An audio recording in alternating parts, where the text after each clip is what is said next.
So guys, finally আমাদের বাংলাদেশ মানে emergency পদে জিডিতে তোমাদের মাঠ কাটানো শুরু হতে যাচ্ছে।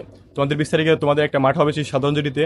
আর ইতিমধ্যে তোমাদের অনেকে মেসেজ আসে নাই, তোমরা ইতিমধ্যে আমাকে অনেকে মেসেজ করছো, ভাই আমার এখনো মেসেজ আসতেছে না কেন। আমি তোমাদেরকে বলি এর কারণ হচ্ছে কি, জিডিতে কিন্তু প্রচুর পরিমাণ ভর্তি এখানে আবেদন করছে। আমরা যদি এর আগে দুইটা মাঠ দেখি তাহলে কনেক্টেড এবং আরবান ট্রেডে কিন্তু আমাদের একদিনে তোমাদের একটা ট্রেডের তোমাদের মাঠ কাটানো শেষ হয়ে গেছিলো। তোমরা হয়তো অনেকে দেখতে পাচ্ছ যে এখানে প্রচুর পরিমাণে ভর্তি এখানে মাঠে গেছে সাধারণ এই কনেক্টেড এবং আরবান ট্রেডে, বাট তার থেকেও বেশি পরিমাণে ভর্তি আবেদন করছে এই সাধারণ জিডিতে।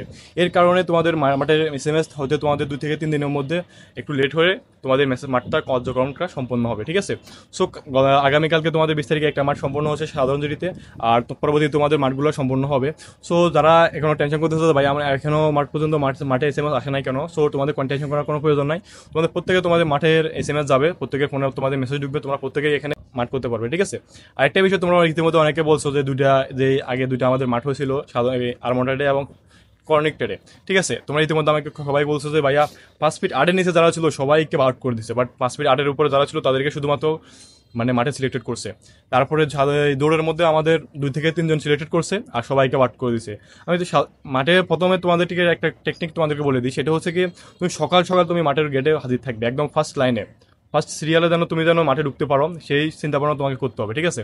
কারণ তুমি যদি পিছনে বা মধ্য যদি সারিতে থাকো তাহলে দেখা যাবে প্রচুর পরিমাণে ভাতি তোমার মাঠে আসছে, বাট তার কারণে তোমাকে পরে দেখা যাবে কি হাইটের কারণে অনেকে বাদ করে দিবে।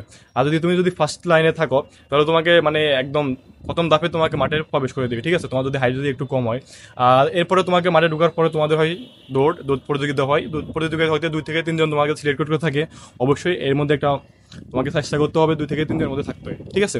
সো যারা বাংলাদেশ এমার্জেন্সি পদে জিডিতে আবেদন করছো, তোমাদের মেসেজ না আসার কারণ হচ্ছে এটাই যে তোমাদের এখানে প্রচুর পরিমাণে আবেদন করছে এবং সেই কারণে তোমাদের মেসেজ 2 থেকে 3 দিনের মধ্যে তোমাদের মাঠ কাটানো হবে, একদিনে তোমাদের মাঠ কাটানো হবে না। ওকে, এ পর্যন্ত আশা করি বুঝতে পারছো। সো এই আর কি নতুন আপডেট তোমাদের জন্য বাংলাদেশ এমার্জেন্সি পদে। ওকে, সবাই ভালো থাকো।